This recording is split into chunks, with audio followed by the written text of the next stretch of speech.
Welcome and welcome back to the Marketing Made Inclusive podcast. Today you are with myself, Joyann Boyce, and Hi, I'm Jade. Jade. You act like you haven't been on the podcast before. It's been a while. It has been a while, but we're back. We're back, and we're back with a fun segment. We're going to talk about Pride campaigns. We are in the month of June, but this is something that occurs every year. And on the last episode, I kind of put the question out there and we were discussing it as a team. What will Pride look like in terms of marketing in it in 2020? But to know that, we kind of have to think about what we've seen thus far. And I feel like I've been out of touch. I have to be honest. I think I need to start watching TV again and stop working as much. Yes, same. Because I'm missing all I only ever see the extreme campaigns. So the ones that are really, really good, or like we briefly spoke about behind the scenes, the Dylan Mulvaney and Bud Light campaigns. So the ones that get a lot of backlash. Mhm. But I've recently come across like some everyday, obviously we have all the companies changing their logos. I'm a bit immune to that now. Yeah. Now is kind of the opposite. When I see a company not change their logo, I'm just like, what? That company is homophobic. It's like, the logo thing has now become so normalized, it means nothing either way. Yeah. Yeah. Yeah. It's kind of pointless at this point, I feel like it is taking a stand, but it is so normalized that like no one even like acknowledges it, I feel like. I do give kudos to the companies that have the latest version of the Pride flag, which has the black and brown in it as well, and not Yeah. just the old version, I guess. Um, One thing I haven't seen companies do is change their logo to the various intersection flags. So, you have the lesbian flag, you have the trans flag, you have all the variations. Yeah. I don't know how I would feel about that. Like, you know, No, it feels like because it would be risky, I think, because to pay equal attention onto all of them, that's a lot. But at the same time, if they only spotlighted on one, then all the other ones will be like, what about us? So I feel like there's room for it, but that would be like an interesting one to try and navigate. yeah, that is interesting. But it's funny, they don't do it with the flag, but they do it in a commercial. Because you see Yeah.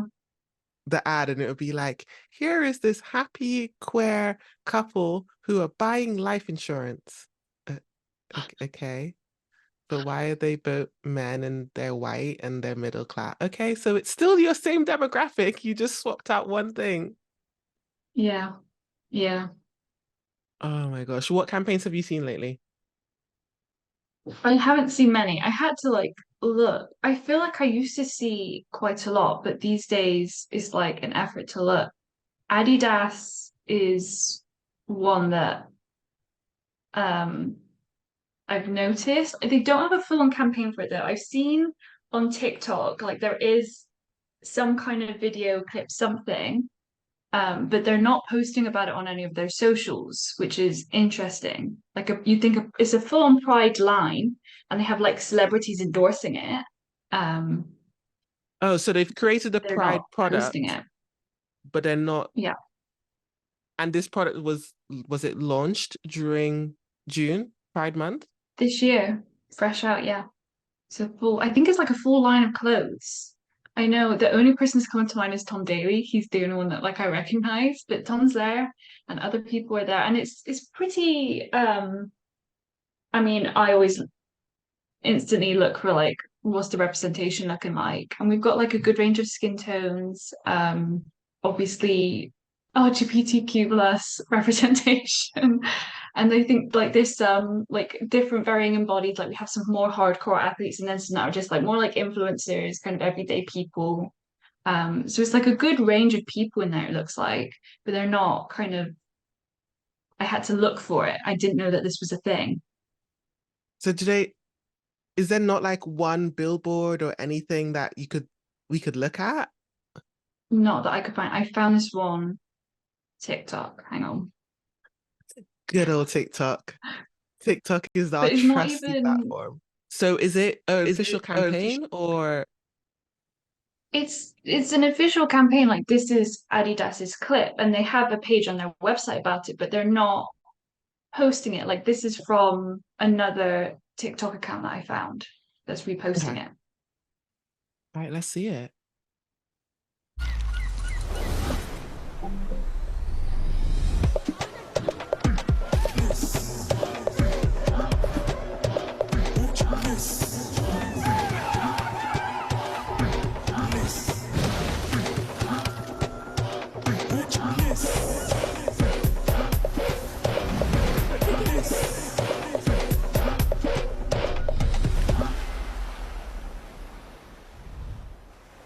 Okay. Play it again on mute.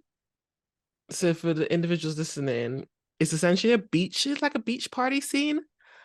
And the first thing I Yeah, noticed, other than people's crotches, because that's what they're showing us a lot of shots of, is the skin tone. yeah, The skin tone representation, the hair representation, body yeah. sizes, it is very intersectional, but the clothing is not, it's not screaming pride. No, Normally they slap a rainbow on the side and you're like, ooh, pride, product, love it. But yeah, it is just giving people moving in clothing, enjoying themselves. I like that one. I I always have a back and forth on whether the campaign should explicitly state it because there are people who are going to watch it and not know that was a Pride collection or not know that they were supporting it. But then again, yeah. does all marketing have to be so direct? Yeah, in your face. They do have, like I said, a web page, and I think there's like a little quote maybe from each person that's like, because they're all, well, at least a number of them, I don't like I said, I only recognize Tom, but a number of them are kind of influencers or celebrities, and it kind of talks about them and their story and who they are a little bit. So they do break it down on the website, but it does seem to be very subtle. Is maybe that's where it's going. Is subtle, I don't know if I want to say better, or is subtle the new normal? And then when you make a stand, you make a stand. You know, every single Yeah. campaign doesn't have to be this big whole parade. Ironic, but it doesn't have to be this big old parade. No, I like that one. But I'm not gonna lie, I'm not a fan of the clothing. In terms of Yeah. a visual, It's that person, I can't remember their name now, but like a person designed it. It's like a collection like Adidas and insert their okay, name here. okay. And I'm assuming the person, if they are not queer, that would be weird, but I'm assuming the person is I'm queer. I'm pretty sure they're queer, yeah. I always find that fascinating where they're like, we're going to put together a thing and we're just going to hire everyone that doesn't represent the community to create it. Yeah. Um, Kind of defeating the purpose of the whole thing. But anywho, not saying that non-queer people, straights, can't Mm. create queer campaigns. However, I think when it's something intentional for Pride, it would make sense to make it a 360 ecosystem. You're paying a queer Yeah. designer, you're hiring queer models, you are profiting on queerness and pride. So put the money back into those individuals' pockets. No? Yeah, I agree. Okay. Well, what else have you got in the spiel of things? Well, I found this, which was really interesting. If I can find it now. So it's not a campaign per se. It's more like a charter, you know, when like people have to release a statement and you have to stand by it. It's more of that. Oh, you're gonna tell me which company it is, and I'm just not gonna. Okay. I do know So, outverting ad outvertising. advertising. Oh, that's clever. I only just got.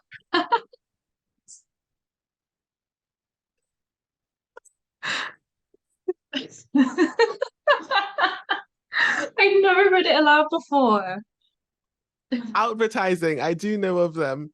So they're an organization that is trying to encourage, as far as I remember, encourage people to advertise and include queer individuals in their story narratives. Is that right? Yeah, yeah, Cool.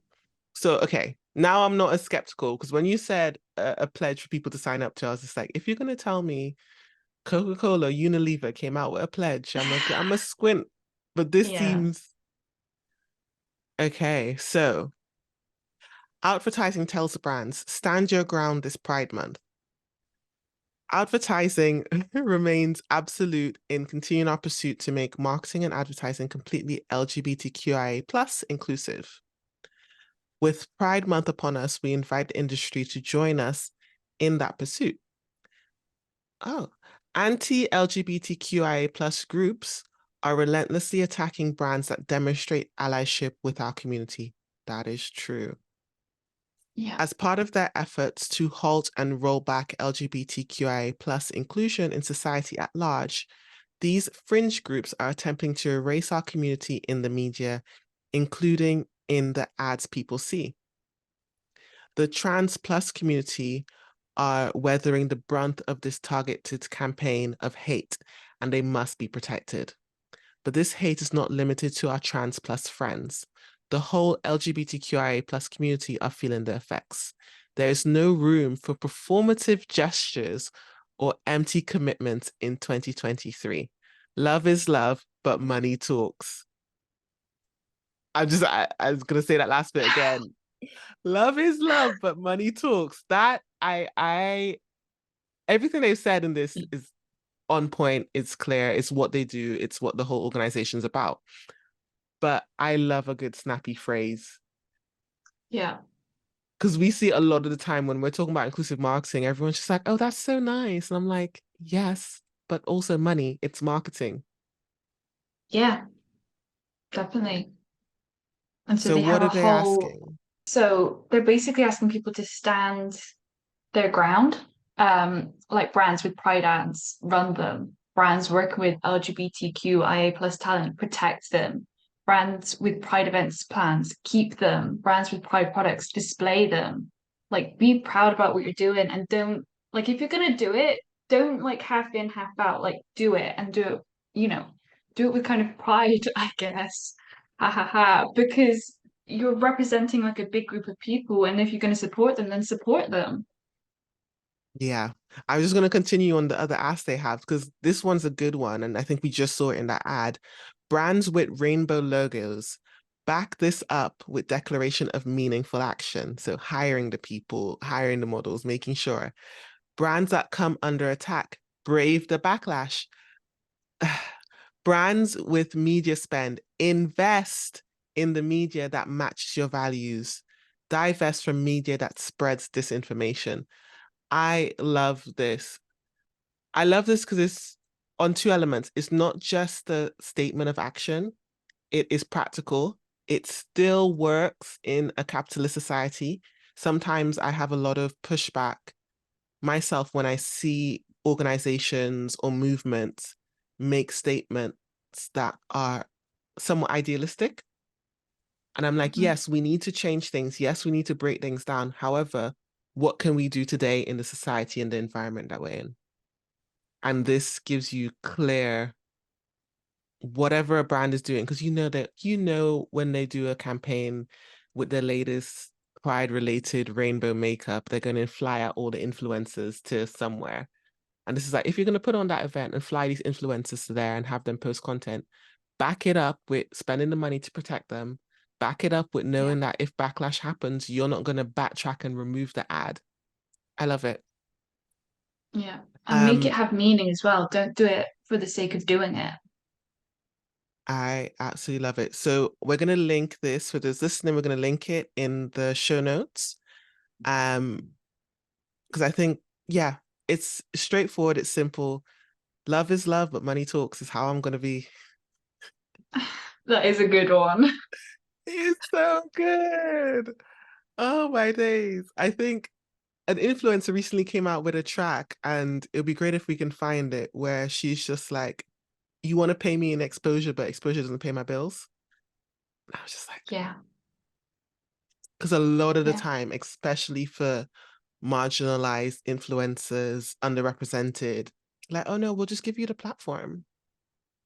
And be like, sorry, exposure doesn't pay bills. Love is love, but No, money talks. Okay. that's You've good. made my That's day with good. that one, Jade. That's good. That's good. I like that. Is there any other campaign that we have that demonstrates that money talks aspect? We can see they've put the money behind it. I can't think of any. What is coming to my mind after reading that though is the Dylan, like what happened there. I don't think Bud Light have even come out with a response to it though, so I don't know. And it wasn't technically Pride either, but I just think it's like on the top of my mind right now. Yes. So for those who don't know, Bud Light partnered with Dylan Mulvaney. Dylan Mulvaney is an individual who has been publicly going on their transition journey of becoming a girl and going through that process. Now, I don't particularly want to go on to the whole. So, my whole narrative of this is that I don't think Bud Light as a brand was one, ready, or two, aware of how they were perceived. I get why they wanted to do it. They wanted to skip a couple steps. I think they skipped a couple steps in trying to shift to attract Gen Z. Yeah. Because I feel that that's what I feel like. Yes, it was obviously Dylan is a trans individual supporting trans and so forth, but Dylan's also young.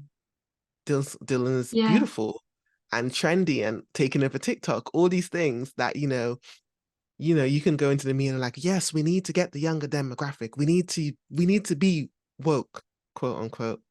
Um, like, yeah, let's just go in and do this without putting any of those things that we just listed into consideration. Yeah. It's interesting. I heard, now this is hearsay. This is like I heard this from a news anchor talk in response. That was someone new was hired to Bud Light, someone a lot younger. And they wanted to kind of make Bud Light woke. And so everything you're saying makes a lot of sense. Apparently they were sick of the frat boy image, but again, that's still young demographic. Um, it's weird. And the It's response was just, so intense. but well, maybe I'm being biased here, but I could have predicted that response from a mile off because I don't even drink Bud Light. I am not associated. It's an American brand. We don't really have it here in the UK. But if I was to describe who their target persona and audience is, having seen their branding in the past, it is someone who's out in the countryside fishing. It is the stereotypically manly man. Mhm. Do you know what also interesting contrast to that is the campaign we use a lot in our workshops, which was done by Gillette. So That's what I was just thinking. Gillette is one of those brands that when people think of it, they probably think of the same type of individual, maybe someone who is wearing a suit or really trendy. But the way Gillette approached that was through storytelling. They still had an individual in the campaign. So they had an older Black man teaching his trans son how to shave. Now, if someone wasn't aware of trans rights or wasn't aware of anything, they would just see that story and be like, oh, a dad teaching a son to shave. Cool. Yeah. Then you have the other layers of, okay, I connect with the older person or the younger person in that. Cool. Then when you get to the end of it, you realize at some point, or you pay attention to the ad and you connect that it's a trans individual. And then you're like, oh, okay. So they took their viewers on a visual journey, but also it still was selling shavers. Yeah. There was Yeah. no huge stand. Like the main story of that commercial was shave, buy our product. Whereas I don't think I have ever seen, and I've seen Dylan's TikToks, I don't think I've ever seen them drink a bud. Like, No. Was it, just to clarify, well, was it posted by Bud Light or by Dylan? So I think that makes a difference. oh, I think I don't even know if I can find the campaign. I'm actually looking for it right now. I'm assuming Bud Light just from the response, because otherwise I don't know how so many people would have seen it, because not everyone obviously is following Dylan unless it blew up. I think it blew up. Um, so the company that owns Bud Light did put out an apology. There's so many elements about it that just doesn't connect from a marketing sense. And I know a lot of the reason why this was so controversial was because Dylan is trans. But even if Dylan wasn't trans and was a cis het woman Yeah, with it her just didn't make aesthetic, with sense. it just doesn't make sense. Well, and it's for March Madness, which I think is basketball. And the whole time she's just there saying like sports, yay, I don't know, sure. Which is like if you're gonna get someone trans, but have someone interested in sports. Yes. The intentional intersectionality of it. I think back to another campaign I remember seeing. I think it's one of our Christmas campaigns we shared where no, it wasn't a Christmas one. It was the period campaign where Mhm. at some point in there, there's a lesbian couple in a doctor's office and getting scanned for their pregnancy. It was so subtle. It was so Yeah. subtle, but it stuck to the narrative. And I think, and I mean the narrative of the whole commercial, the story about, period pains and the journey a woman goes through having a womb. And just to circle back to what we were saying earlier, I think that is where pride and celebrating pride and putting on commercials is going. Is that Yeah. sticking to the story, which is good advertising and good marketing, and sprinkling in intentional intersectionality. Yeah. Yeah. Because a lot of these days, the ones that stick out to me are the ones with intersectionality, the ones that they're not just focusing on pride and LGBTQI people, but they're also showing black and brown skin tones, and they're showing disabled individuals, and they're showing they're showing a realistic portrayal of how pride actually looks, because it's not all white and young and then like real. I'm gonna keep saying real because it's supposed to be a reflection of real life, and it's not been for so long. So now that's what I'm looking out for. I'm looking out for a variety of people. Mm, yeah, I'm excited. I think we've got to saturation point with pride now that to Hmm. be creative as a marketer, if you're going to put on a campaign during June and specifically brand it as a pride campaign, the creativity needs to be up there. It needs to be intentional. It needs to be it. We're now challenging a new phase of it, I think. Yeah. But again, we are in the world. We constantly look at campaigns, so we might have rose-tinted glasses on here. And I really want you, the listeners, to let us know your opinion. Let us know, are we being too optimistic that this is where it's going? What campaigns have you seen? Feel free to tweet us at the Arima and Co. At Arima and Co. across all platforms. And if you want to keep up to date with the campaigns that we're looking at and we're enjoying, sign up to our mailing list. The link for that is in the description or the show notes. I'm excited for the next 10 years, how marketing is going to change in terms of a celebration of pride. Yeah. Thank you so much for listening and enjoying the Marketing Made Inclusive podcast. sign up for our mailing list, and we'll keep you up to date on all things inclusive marketing.